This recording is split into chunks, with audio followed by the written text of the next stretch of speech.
किसान जिंदाबाद, किसान एकता जिंदाबाद, भारतीय किसान आंदोलन जिंदाबाद। मेरठ एक्सप्रेस टीवी का मकसद है मेरठ की जनता की आवाज को सरकार तक पहुंचाना। और यहां पर हम मौजूद हैं मेरठ के कमिश्नरी पार्क पर, जहां पर भारतीय किसान आंदोलन के पदाधिकारी लगातार सरकार के नीतियों के खिलाफ विरोध प्रदर्शन करते नजर आ रहे हैं। हम इन्हीं से बात करते हैं कि आखिर पूरा मामला क्या है। जी, आप लोग सरकार के खिलाफ नारेबाजी कर रहे हैं, क्या है पूरा मामला? देखिए, भारतीय किसान आंदोलन के तहत आज ये एक आवश्यक बैठक चौधरी चरण सिंह पार्क में हमने आयोजित की है, जिसमें ये जो राष्ट्रव्यापी किसान आंदोलन चल रहा है उसे आगे बढ़ाने के लिए और किसानों के हित में कार्य करने के लिए जो आगे जो संगठन जिम्मेदारी दे रहा है या प्रदेश स्तर पर, उसमें आगामी 18 तारीख को एक लखनऊ में बैठक होने जा रही है और कल दिल्ली में एक आवश्यक बैठक है। लगभग उसमें 20 राज्य के किसान संगठन शामिल होंगे। उनको लेकर और किसानों के जो गन्ना भुगतान उत्तर प्रदेश में इस टाइम अटका हुआ है और बिजली की बेतहाशा दरें जो बढ़ गई हैं, उनको लेकर यहाँ हम संगठन के लोग आज यहाँ विचार विमर्श कर रहे हैं। और आंदोलन जो ये चल रहा है उसमें हमारी भूमिका जो रहेगी, जो हमें जिम्मेदारी दी जाती है, उसे आगे बढ़ाने के लिए हमने यहाँ आज एक बैठक आयोजित की। और कुछ नए पदाधिकारी आज भारतीय किसान आंदोलन में कुछ लोगों को यहाँ जिम्मेदारी दी गई, जैसे हमारे नितिन वालिया ने उत्तर प्रदेश के।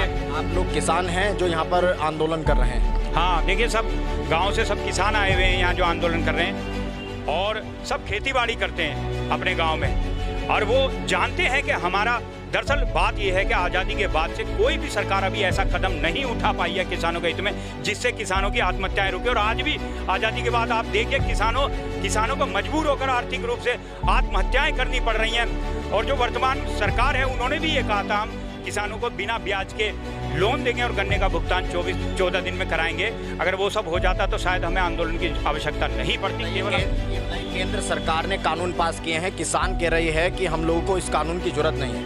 कई लोगों से हमने जब ग्राउंड पे उतर के बात की तो वो लोग कह रहे हैं कि ये किसान ही नहीं है जो आंदोलन कर रहे हैं। नहीं, देखिए, ऐसा कुछ नहीं है। पता नहीं कौन कह रहा है ऐसा किसान नहीं है। एक तरफ तो अभी आपने मुख्तार अब्बास नकवी जी का एक बयान आया था कि भाई ये जो किसान आंदोलन चल रहा है, जो पहले उन्होंने किसान कहा, फिर उन्होंने कहा कुछ किसान जो बैठे हुए हैं। तो एक तरफ जब वो चर्चा की बात आती है, जब किसी मंत्री से, प्रधानमंत्री जी ने खुद बयान दिया है कि मैं किसानों से केवल एक कोल दूर हूँ। अगर किसान नहीं होते तो प्रधानमंत्री जी खुद ही कह देते कि भाई ये किसान है ही नहीं, मैं बात किससे करूँ। तो जब देश के प्रधानमंत्री ये स्वीकार कर रहे हैं कि किसानों से मैं एक कोल दूर हूँ, तो ये किसान नहीं है तो फिर है कौन? यानी प्रधानमंत्री जी जो बात करें उस पर इन लोगों को विश्वास नहीं है, जो हमें किसान नहीं करे। सब किसान है, इसमें कोई दो राय नहीं है, सब गाँव से लोग हैं। और हमारी मांग, देखिए, अगर ये कृषि बिल हमारे हित में होते तो हम फिर इनका विरोध कोई किसान नहीं करता। हम कह रहे हैं तीनों बिल रख लो, एक बिल में आप किसानों की कर्जा मुक्ति कर दो, क्योंकि कभी भी किसानों को एमएसपी पे फसल नहीं बिकी, घाटे में बिकी, इसीलिए तो किसान कर्जदार हुआ है। और दूसरे बिल में एमएसपी का रेट तय कर दो और गारंटी निश्चित कानून कर दो। ये बिल बिल भी रह जाएंगे, किसानों की मांग भी पूरी हो जाएगी, किसान सरकार की जिंदाबाद करता हुआ अपने घर चला जाएगा। आप बताइए, आप सरकार के खिलाफ नारेबाजी कर रहे हैं, क्या कहना चाहेंगे कि सरकार जो है 3 कृषि कानून को वापस लेने के लिए तैयार नहीं है? ये तीनों कृषि कानून जो हैं, ये काले कानून तो सरकार को वापस लेने ही होंगे, क्योंकि ये जो किसानों का मसला है ना, अभी इन्होंने जो है हमारे यहाँ जो न्यूनतम वो रेट है, एमएसपी जो है, गेहूं की एमएसपी 1975 रुपये थी, आज जो 1400 रुपये गेहूं बिक रहा। मूंग की एमएसपी कुछ है, बाजारू रेट कुछ है। इसी तरह से और बहुत सारे ऐसे कानून हैं जिनसे किसान को तरह तरह से जो ना दबाया और कुचला जा रहा।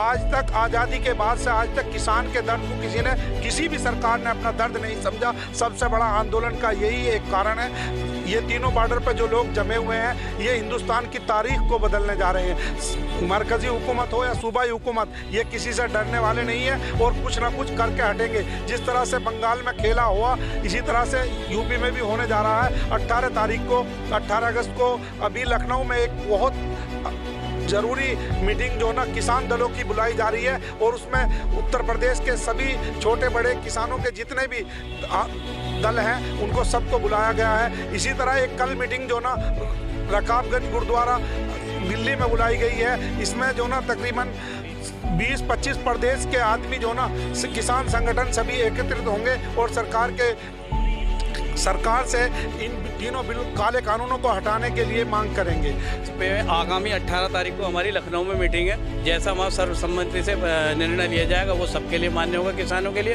ऐसे ही हमारी एक मीटिंग दिल्ली में है। वो हमारा तो यही कहना है कि बढ़ती महंगाई, बेरोजगारी, किसानों के ये बिल जो है, तीनों बिल जो है ये वापस लिए जाएँ। ये है एक गेहूं की फसल आई इस कानून के बाद, और गेहूं के फसल का न्यूनतम मूल्य तय हुआ 1975 रुपये। और वो जब इन्होंने जो है सरकारी तोल लगाई, उस पर भी जो है इतना भ्रष्टाचार रहा कि 100 रुपये कुंटल किसान ने पहले दिए जब 1975 में गेहूँ बिका, और आज गेहूँ की कीमत जो है 1400 रुपये कुंटल है।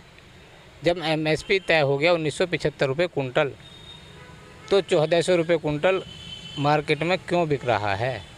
300 किसानों के रजिस्ट्रेशन हुए, वहाँ 140 किसानों के गेहूँ तुले, बाकी के क्यों नहीं तुले 1975 में? और अब जो है सरकार, किसान जो है 1400 रुपये कुंटल बेचने पे किसान मजबूर है। सरकार ने अब तक देखे थे छोटे मोटे आंदोलन, लेकिन ये इतिहास का सबसे बड़ा आंदोलन बन चुका है। और सरकार को भी पता चल चुका है कि जिस प्रकार बंगाल में इन लोगों ने आपसे गद्दी मुंह में से छीनी है, खेला किया है, अब उत्तर प्रदेश में दूसरी डोज लगाएंगे, 2024 में फाइनल डोज लगाकर इस देश के तानाशाहों को इन्हें बाहर कर देंगे। आप लोग बात कर रही थी अभी महंगाई की, तो आप लोगों ने देखा होगा कि पूर्वत की सरकारों में महंगाई डायन थी। ये लोग छाती पीट दिया करते थे 50 रुपये पेट्रोल पर, 60 रुपये पेट्रोल पर, लेकिन अब महंगाई डार्लिंग हो चुकी है। पहले जो महंगाई डायन थी वो महंगाई अब डार्लिंग हो चुकी है। तो इन लोगों से हम कहना चाहते हैं कि जो आप लोगों ने एक्साइज ड्यूटी पेट्रोल डीजल पर जो आपने वैट और देश की जनता को गुमराह करने का काम कर रहे हैं कि हम देश की तरक्की के लिए दाम बढ़ा रहे हैं, तो एक बार इस देश को बताने का काम करें कि इस देश की तरक्की के लिए आप दाम भी बढ़ा रहे हैं, और इस देश की तरक्की के लिए आप देश के सरकारी संस्थानों को बेच के जो तानाशाह है इन्हें बताने का काम करेंगे। क्योंकि उत्तर प्रदेश में से जो भी लोग किसान आंदोलन में जाने का काम कर रहे हैं उनका पूरा चिट्ठा लिया जा रहा है, उन पर फर्जी मुकदमे लगाए जा रहे हैं, उनके घर पुलिस भेजी जा रही है, उन पर दबाव बनाने का काम किया जा रहा है।